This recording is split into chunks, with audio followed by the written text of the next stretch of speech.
Photo ചാനലിൻ്റെ രണ്ടാമത്തെ വീഡിയോയിലേക്ക് എല്ലാവർക്കും സ്വാഗതം. നിങ്ങൾക്ക് ഫോട്ടോഗ്രാഫിയെ പറ്റിയിട്ട് ഒരു ഐഡിയ ഇല്ലെങ്കിലും നിങ്ങൾക്ക് താല്പര്യമുണ്ടെങ്കിൽ നിങ്ങളെ നല്ല ഫോട്ടോകൾ എടുക്കുന്ന ഒരാളാക്കുന്ന നിങ്ങളുടെ ഫോട്ടോഗ്രാഫിയിലെ നോളജ് പടിപടിയായി ഉയർത്തുന്ന എൻ്റെ മലയാളം ഫോട്ടോഗ്രാഫി ഫ്രീ കോഴ്സിൻ്റെ രണ്ടാമത്തെ എപ്പിസോഡിലേക്ക് ഞാൻ നിങ്ങളെ വെൽക്കം ചെയ്യുകയാണ്.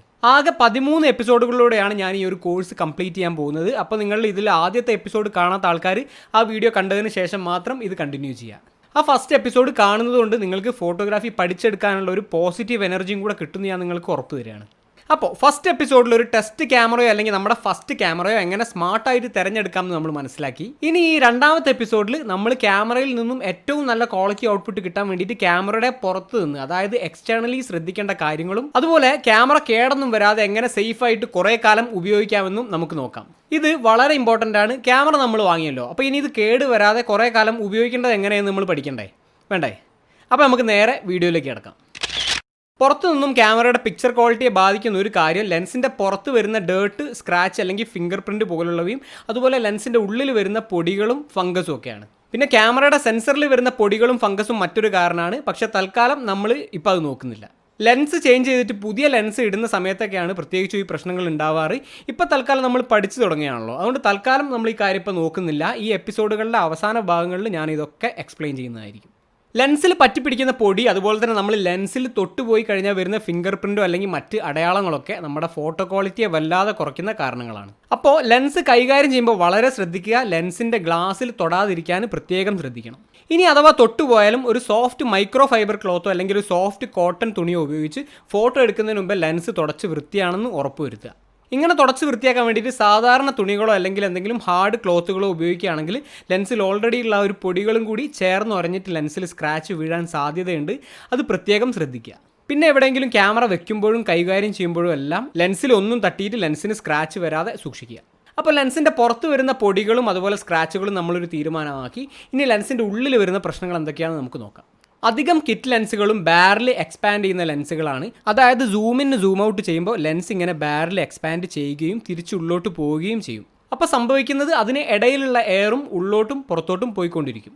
ഒരു സിറിഞ്ചൊക്കെ പ്രവർത്തിക്കൂലേ, അതുപോലെ തന്നെ. അപ്പോൾ വളരെ ഡസ്റ്റി ആയിട്ടുള്ള സാഹചര്യങ്ങളിൽ ഇങ്ങനെ സൂം ഇൻ സൂം ഔട്ട് ചെയ്യുമ്പോൾ എയറിൻ്റെ കൂടെ പുറത്തുള്ള ഡസ്റ്റ് ഉള്ളോട്ട് പോകാനുള്ള സാധ്യതയുണ്ട്. ഇത് സാധാരണ കളർ പൊടികളൊക്കെ എറിഞ്ഞ് നടത്തുന്ന ഹോളി ഫെസ്റ്റിവലൊക്കെ നമ്മൾ ഫോട്ടോ എടുക്കുമല്ലോ, അങ്ങനത്തെ സാഹചര്യങ്ങളിലൊക്കെയാണ് ഉണ്ടാവല്. അപ്പോൾ ആരും ഇത് കേട്ടിട്ട് ഒന്നും പേടിക്കേണ്ട. അത്രയും എക്സ്ട്രീം സാഹചര്യങ്ങളിൽ മാത്രം ഈ കാര്യങ്ങൾ ശ്രദ്ധിച്ചാൽ മതി. പിന്നെ അത്തരം സാഹചര്യങ്ങളിൽ സൂം ഇൻ സൂം ഔട്ട് ചെയ്യുന്നത് ഒഴിവാക്കുന്നതിലൂടെ ഈ ഒരു പ്രശ്നം നമുക്ക് ഒരു പരിധി വരെ പരിഹരിക്കാൻ പറ്റും. അപ്പോൾ നിങ്ങളുടെ ലെൻസിൽ ഇങ്ങനെ എപ്പോഴെങ്കിലും പൊടി കയറിയിട്ട് നിങ്ങൾ ബുദ്ധിമുട്ടിയിട്ടുണ്ടോ? ഉണ്ടെങ്കിൽ അത് നമ്മുടെ കമൻറ്റിലൊന്ന് ടൈപ്പ് ചെയ്തേ, നമുക്ക് നോക്കാം എത്ര പേരുണ്ടെന്ന്.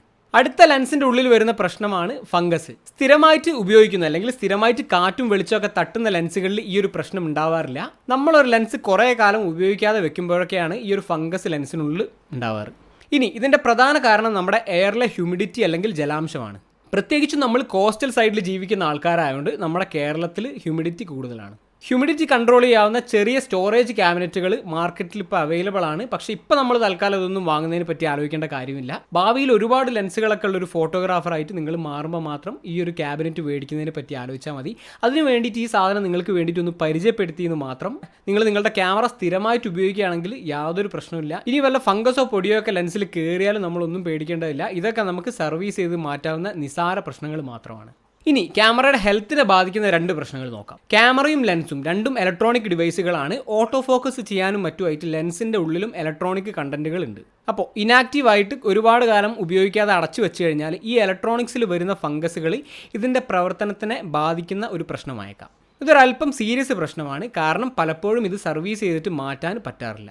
ഇത് കുറേ മാസങ്ങളോളം ക്യാമറയും ലെൻസും ഒക്കെ ഉപയോഗിക്കാതെ അടച്ചു വെക്കുമ്പോൾ വരുന്നൊരു പ്രശ്നമാണ്. അപ്പോൾ സ്ഥിരമായിട്ട് ക്യാമറയും ലെൻസൊക്കെ ഉപയോഗിക്കുന്നതിലൂടെ ഈ ഒരു പ്രശ്നം വരാതെ നമുക്ക് തടയാൻ പറ്റും. നമ്മുടെ എയറിലെ ഹ്യൂമിഡിറ്റിയാണ് ഇതിൻ്റെയൊക്കെ പ്രധാന കാരണം. അതുകൊണ്ട് കുറേ ക്യാമറകളോ ലെൻസുകളോ ഒക്കെ ഉള്ള ആൾക്കാർ ഈ ക്യാമറ ക്യാബിനറ്റ് മേടിച്ചിട്ട് അതിൽ ക്യാമറയും ലെൻസൊക്കെ സൂക്ഷിക്കുന്നത് വളരെ നല്ലൊരു ഓപ്ഷനാണ്. ഇനി നമുക്ക് ക്യാമറയുടെ ബാറ്ററി ലൈഫിനെ ബാധിക്കുന്ന ഒരു പ്രശ്നം നോക്കാം. ഇത് പൊതുവെ എല്ലാ ബാറ്ററികളെയും ബാധിക്കുന്ന ഒരു പ്രശ്നമാണ്. പക്ഷേ നമ്മുടെ മൊബൈൽ പോലുള്ള ഡിവൈസുകൾക്ക് ഇതൊരു പ്രശ്നമായിട്ട് നമുക്ക് തോന്നാത്തത് നമ്മളത് ഡെയിലി ഉപയോഗിക്കുന്നതുകൊണ്ടാണ്. ഇതിൻ്റെ ഡീറ്റെയിൽസിലേക്ക് ഞാൻ കടക്കുന്നില്ല. ബാറ്ററി എന്തുകൊണ്ടാണ് ഇങ്ങനെ നിങ്ങൾക്ക് ഗൂഗിളിലോ അല്ലെങ്കിൽ യൂട്യൂബിലൊക്കെ സെർച്ച് ചെയ്ത് കഴിഞ്ഞിട്ടുണ്ടെങ്കിൽ ഇതിൻ്റെ കാരണം നിങ്ങൾക്ക് വളരെ വിശദമായിട്ട് മനസ്സിലാക്കാൻ പറ്റും. അപ്പോൾ ചുരുക്കി പറഞ്ഞാൽ നമ്മൾ 1-2 ആഴ്ചകളോ അല്ലെങ്കിൽ അതിൽ കൂടുതലോ ക്യാമറ ഉപയോഗിക്കാതെ വെക്കുകയാണെങ്കിൽ അതിൻ്റെ ബാറ്ററി 50%, അതായത് ഏകദേശം പകുതി ചാർജിൽ ഇടുക. ബാറ്ററി ഫുള്ളാക്കി വെക്കുന്നതും അതുപോലെ തന്നെ കാലിയാക്കി വെക്കുന്നതും ലോങ് ടൈം ഇനാക്ടിവിറ്റി വരുമ്പോൾ നമ്മുടെ ബാറ്ററിയെ ഡാമേജ് ആക്കും. ഇനി അടുത്ത പ്രശ്നം നമ്മൾ വളരെ തണുപ്പുള്ള സ്ഥലങ്ങളിൽ പോകുമ്പോൾ ശ്രദ്ധിക്കേണ്ട ഒരു കാര്യമാണ്. വളരെ തണുപ്പ് എന്ന് പറയുമ്പോൾ മഞ്ഞൊക്കെ വീഴുന്ന സ്ഥലങ്ങൾ. ക്യാമറയും ഫോട്ടോ ഒക്കെ ഇഷ്ടപ്പെടുന്ന ആൾക്കാർ തീർച്ചയായിട്ടും യാത്രയും ഇഷ്ടമുള്ള ആളുകളായിരിക്കും. അതുകൊണ്ട് തന്നെ നിങ്ങൾ മഞ്ഞുള്ള സ്ഥലങ്ങളിലൊക്കെ എപ്പോഴെങ്കിലും പോകാൻ സാധ്യതയുണ്ട്. അതുകൊണ്ടാണ് ഈ ഒരു കാര്യം ഞാൻ ഈ ഒരു ക്ലാസ്സിൽ പറയുന്നത്. നമ്മൾ ഫ്രിഡ്ജിൽ നിന്നും എന്തെങ്കിലും ഒരു തണുത്ത വസ്തു എടുത്ത് പുറത്ത് വെച്ച് കഴിഞ്ഞിട്ടുണ്ടെങ്കിൽ അതിൻ്റെ പുറത്ത് ജലാംശം വന്നിട്ട് അത് വിയർക്കുന്നത് നിങ്ങൾ ശ്രദ്ധിച്ചിട്ടുണ്ടോ? ഇത് വളരെ തണുപ്പുള്ള ഒരു വസ്തുവിനെ ചൂടുള്ള ഒരു സ്ഥലത്തേക്ക് മാറ്റുമ്പോൾ വരുന്നൊരു പ്രതിഭാസമാണ്. ഇത് നമ്മൾ സ്കൂളിലൊക്കെ പഠിച്ചതാണ്. അതുപോലെ തന്നെ നമ്മൾ തണുപ്പുള്ള സ്ഥലങ്ങളിൽ പുറത്തു പോയിട്ട് നല്ല തണുത്ത് വിറച്ച ക്യാമറ ചൂടുള്ള മുറികളിലേക്കോ അല്ലെങ്കിൽ നമ്മുടെ ഹോട്ടൽ റൂമിലേക്കൊക്കെ പ്രവേശിപ്പിക്കുമ്പോൾ ശ്രദ്ധിക്കണം. റൂമിൽ പുറത്തുള്ളതിനേക്കാളും തണുപ്പ് കുറവായിരിക്കും, അതായത് ചൂടുള്ള സാഹചര്യമായിരിക്കും. അങ്ങനെ ആകുമ്പോൾ ഫ്രിഡ്ജിൽ നിന്നൊരു കുപ്പി പുറത്ത് വെച്ചാൽ സംഭവിക്കുന്ന അതേ ഒരു കാര്യം, ആ ഒരു വേർപ്പ് നമ്മുടെ ക്യാമറയുടെയും ലെൻസിൻ്റെയും പുറത്ത് വരാനുള്ളൊരു ചാൻസ് ഉണ്ട്.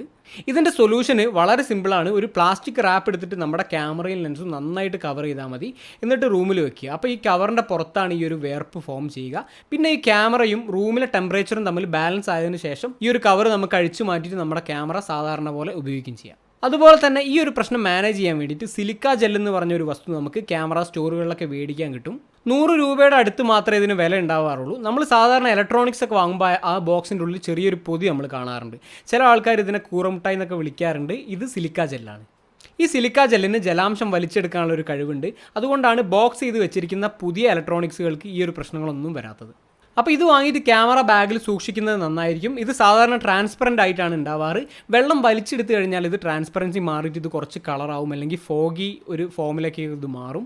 അങ്ങനെ ആകുമ്പോൾ പിന്നെ വെയിലത്ത് വെച്ച് ഉണക്കിയിട്ട് ഇത് നമുക്ക് വീണ്ടും റീയൂസ് ചെയ്യാവുന്നതാണ്. അപ്പോൾ നമ്മൾ ക്യാമറ ബോഡി ശ്രദ്ധിച്ചു, ലെൻസ് ശ്രദ്ധിച്ചു, അതുപോലെ തന്നെ ബാറ്ററി നമ്മൾ ശ്രദ്ധിച്ചു. പിന്നെ തണുപ്പുള്ള സ്ഥലങ്ങളിൽ സൂക്ഷിക്കേണ്ട കാര്യങ്ങളും നമ്മൾ നോക്കി. അപ്പോൾ ഇനി നമുക്ക് എല്ലാം ഒന്ന് ഓടിച്ചിട്ട് നോക്കാം. ക്യാമറയിൽ നിന്നും നല്ല ഔട്ട്പുട്ട് കിട്ടാൻ വേണ്ടിയിട്ട് എക്സ്റ്റേണലി ശ്രദ്ധിക്കേണ്ട കാര്യങ്ങളും അതുപോലെ തന്നെ ക്യാമറ കുറേ കാലം എങ്ങനെ കേടൊന്നും വരാതെ ഉപയോഗിക്കാമെന്നുമാണ് നമ്മൾ ഈ ഒരു എപ്പിസോഡിൽ നോക്കിയത്. നല്ല ഔട്ട്പുട്ട് കിട്ടാൻ വേണ്ടിയിട്ട് ക്യാമറയുടെ ലെൻസ് ക്ലീൻ ആയിട്ട് സൂക്ഷിക്കുക, അല്ലെങ്കിൽ ഫോട്ടോ എടുക്കുന്നതിന് മുമ്പ് ലെൻസ് വൈപ്പ് ചെയ്തിട്ട് ക്ലീൻ ആണെന്ന് ഉറപ്പ് വരുത്തുക. അതുപോലെ തന്നെ ലെൻസിൻ്റെ ഉള്ളിൽ പൊടിയൊന്നും കയറാതെയും സൂക്ഷിക്കുക. അതുപോലെ തന്നെ ക്യാമറ ഉപയോഗിക്കാതെ വെക്കുകയാണെങ്കിൽ ക്യാമറയുടെയും ലെൻസിൻ്റെ ഉള്ളിൽ ഫംഗസ് വരാൻ സാധ്യതയുണ്ട്. അപ്പോൾ ക്യാമറ സ്ഥിരമായിട്ട് ഉപയോഗിക്കുക, പറ്റുകയാണെങ്കിൽ ഡെയിലി അല്ലെങ്കിൽ മിനിമം ആഴ്ചയിൽ ഒരിക്കലെങ്കിലും ഉപയോഗിക്കുക. ഇനി ഉപയോഗിക്കാതെ കുറച്ച് കാലം വെക്കുകയാണെങ്കിൽ തന്നെ ബാറ്ററി ലൈഫ് സേഫ് ആക്കാൻ വേണ്ടിയിട്ട് ബാറ്ററി ഹാഫ് ചാർജ് ആക്കിയിട്ട് വെക്കുക. ബാറ്ററി ഫുൾ ചാർജോ അല്ലെങ്കിൽ കാലിയോ ആക്കിയിട്ട് ഇനാക്റ്റീവ് ആയിട്ട് വെക്കുന്നത് ബാറ്ററിക്ക് അത്ര നല്ലതല്ല. അതുപോലെ തന്നെ തണുപ്പുള്ള സ്ഥലങ്ങളിലേക്ക് ക്യാമറ കൊണ്ടുപോകുമ്പോൾ സൂക്ഷിക്കേണ്ട കാര്യങ്ങൾ നമ്മൾ മനസ്സിലാക്കി. അത് മാത്രമല്ല സിലിക്ക ജെൽ എന്നൊരു വസ്തുവിനെ പറ്റി നമ്മൾ പഠിച്ചു. അതെങ്ങനെ ഉപയോഗിക്കണം, അതിൻ്റെ ഗുണങ്ങൾ എന്താണെന്നൊക്കെ നമ്മൾ മനസ്സിലാക്കി. അപ്പോൾ സെക്കൻഡ് ക്ലാസ് വൈൻഡപ്പ് ചെയ്യാൻ ടൈമായി. നിങ്ങൾക്ക് ഈ പറഞ്ഞതിൽ എന്തെങ്കിലും പ്രശ്നങ്ങൾ എപ്പോഴെങ്കിലും ഫേസ് ചെയ്തിട്ടുണ്ടെങ്കിൽ നമ്മളെ കമൻറ്റിലാവുന്ന എഴുതാവുന്നതാണ്. എനിക്ക് ആഗ്രഹമുണ്ട് നിങ്ങളുടെ അനുഭവങ്ങളൊക്കെ അറിയാൻ വേണ്ടിയിട്ട്. അതുപോലെ തന്നെ നിങ്ങളുടെ അഭിപ്രായങ്ങളും ഈ ഒരു സെക്കൻഡ് ക്ലാസ്സിൻ്റെ എക്സ്പീരിയൻസും എന്നെ അറിയിക്കാനും മടിക്കരുത്. നിങ്ങൾക്ക് എന്തെങ്കിലും ചോദ്യങ്ങൾ ഉണ്ടെങ്കിൽ എൻ്റെ കമൻറ്റിലോ അല്ലെങ്കിൽ ഇൻസ്റ്റാഗ്രാമിൽ മെസ്സേജ് ചെയ്തിട്ടോ ചോദിക്കാവുന്നതാണ്. അപ്പോൾ നിങ്ങൾക്ക് ഈ ഒരു കോഴ്സ് ഇൻട്രസ്റ്റിംഗ് ആയിട്ട് തോന്നുന്നുണ്ടെങ്കിൽ നമ്മുടെ ചാനൽ സബ്സ്ക്രൈബ് ചെയ്യുന്ന കാര്യം പരിഗണിക്കുക. ഒപ്പം നിങ്ങളുടെ ഫോട്ടോഗ്രാഫി ഇഷ്ടമുള്ള സുഹൃത്തുക്കളായിട്ട് ഈ ഒരു കോഴ്സ് ഷെയർ ചെയ്യാനും ശ്രമിക്കുക. അപ്പോൾ അടുത്ത എപ്പിസോഡിൽ നമുക്ക് വീണ്ടും കാണാം. Have a creative and wonderful day. Ashiq Azeem signing out.